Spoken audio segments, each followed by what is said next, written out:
নমস্কার। আজ আমরা একটা ক্লাসিক বই নিয়ে কথা বলবো, নেপোলিয়ন হিলের থিঙ্ক অ্যান্ড গ্রো রিচ। হ্যাঁ, খুবই বিখ্যাত বই। আমরা বইটার একটা সারাংশ দেখেছি, আর আজ চেষ্টা করব এর মূল ভাবনাগুলো একটু গভীরে গিয়ে বুঝতে। মানে কিভাবে আমাদের চিন্তা বাস্তবতাকে তৈরি করতে পারে। ঠিক। বইটার একেবারে কেন্দ্রে যে কথাটা আছে সেটা হলো, আপনি যা ভাবেন তাই আপনি হন। মানে সাফল্য বলুন বা সম্পদ, সবকিছু শুরুটা হচ্ছে একটা মানসিক অবস্থা থেকে, একটা তীব্র ইচ্ছা আর বিশ্বাস। ব্যাপারটা কিন্তু ভাবার মতো। অবশ্যই। আর এটাকে শুধু টাকা উপার্জনের বই ভাবলে কিন্তু ভুল হবে। হিল আসলে বলতে চেয়েছেন, যে কোনো ধরনের সমৃদ্ধি, সেটা আর্থিক হোক বা ব্যক্তিগত, হুম, তার জন্য একটা নির্দিষ্ট চিন্তা আর কাজের ধরন দরকার। এটা জীবনের প্রায় সব ক্ষেত্রে লাগানো যায়। ঠিক। বইটাতে তো ১৩টা নীতির কথা বলা হয়েছে। আমরা হয়তো সবগুলোতে বিস্তারিত যেতে পারবো না, কিন্তু নামগুলো একবার শুনে নিই। হ্যাঁ, নিশ্চয়ই। আছে ইচ্ছা, বিশ্বাস, আত্মপরামর্শ, তারপর বিশেষজ্ঞ জ্ঞান, কল্পনা, পরিকল্পনা, হুম। সিদ্ধান্ত গ্রহণ, দৃঢ়তা, মাস্টারমাইন্ড গ্রুপ, লিঙ্গ শক্তি রূপান্তর, অবচেতন মন, মস্তিষ্ক আর ষষ্ঠ ইন্দ্রিয়। এখন কথা হলো, এগুলো কি শুধুই লিস্ট, নাকি এদের মধ্যে কোনো যোগসূত্র আছে? খুবই ভালো প্রশ্ন। এগুলো আসলে বিচ্ছিন্ন কিছু না, একটা সিস্টেমের মতো কাজ করে। যেমন ধরুন, প্রথম তিনটা, ইচ্ছা, বিশ্বাস আর আত্মপরামর্শ, হ্যাঁ, এগুলোকে বলা যায় মানসিক ভিত্তি, মানে মাইন্ডসেট তৈরি করা। তীব্র ইচ্ছা না থাকলে তো কিছুই শুরু হয় না। ঠিক। কিন্তু সেই ইচ্ছাকে বাঁচিয়ে রাখতে লাগে বিশ্বাস, অটুট বিশ্বাস। আর বিশ্বাসটাকে শক্ত করতে ক্রমাগত নিজের মনকে পজিটিভ কথা বলা, মানে ওই অটো সাজেশন বা আত্মপরামর্শ। তার মানে শুধু চাইলেই হবে না, মনটাকে তৈরি করতে হবে। হ্যাঁ। কিন্তু বাস্তবে এই বিশ্বাসটা ধরে রাখা, বিশেষ করে যখন কিছু হচ্ছে না, তখন তো কঠিন। এখানেই পরের নীতিগুলো চলে আসে। যেমন ধরুন বিশেষজ্ঞ জ্ঞান, ওটা আপনাকে পথ দেখায়। কল্পনা নতুন আইডিয়ার জন্ম দেয়। আর পরিকল্পনা? হ্যাঁ, পরিকল্পনা হলো সেই স্বপ্নটাকে বাস্তবে আনার একটা রোডম্যাপ।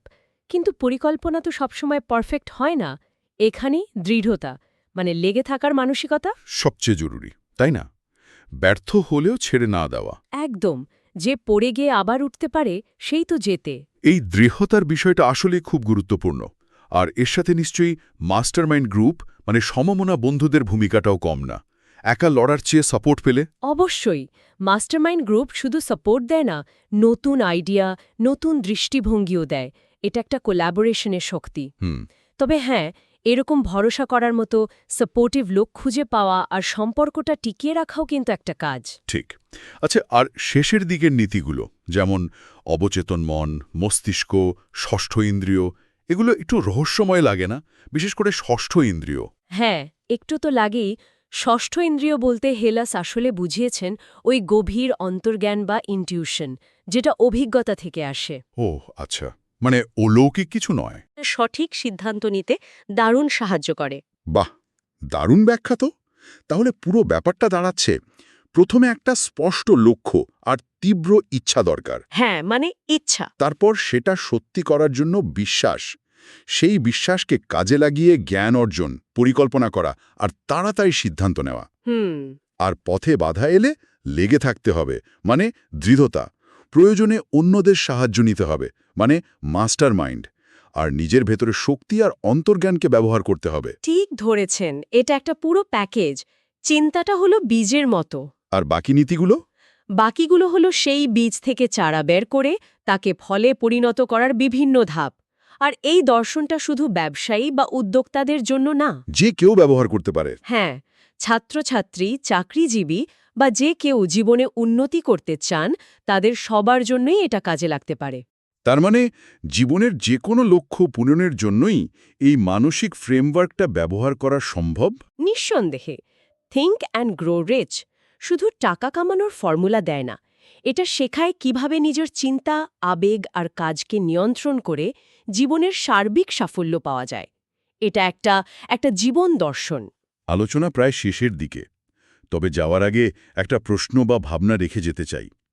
নেপোলিয়ন হিল তো চিন্তার শক্তির ওপর খুব জোর দিয়েছেন, কিন্তু প্রশ্ন হলো, শুধু পজিটিভ চিন্তা করলেই কি সব হয়ে যায়, নাকি এই নীতিগুলোকে প্রতিদিনের জীবনে কাজে লাগানো সেটার কোনো বিকল্প আছে?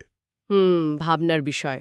আর এটাও ভাবা যেতে পারে, এই দর্শনটাকে শুধু আর্থিক সাফল্যের বাইরে আমাদের সম্পর্ক, স্বাস্থ্য বা ধরুন মানসিক শান্তি, এগুলোর ক্ষেত্রে কিভাবে কাজে লাগানো যেতে পারে, এটা নিয়ে হয়তো আপনারা নিজেরা আরও ভাবতে পারেন।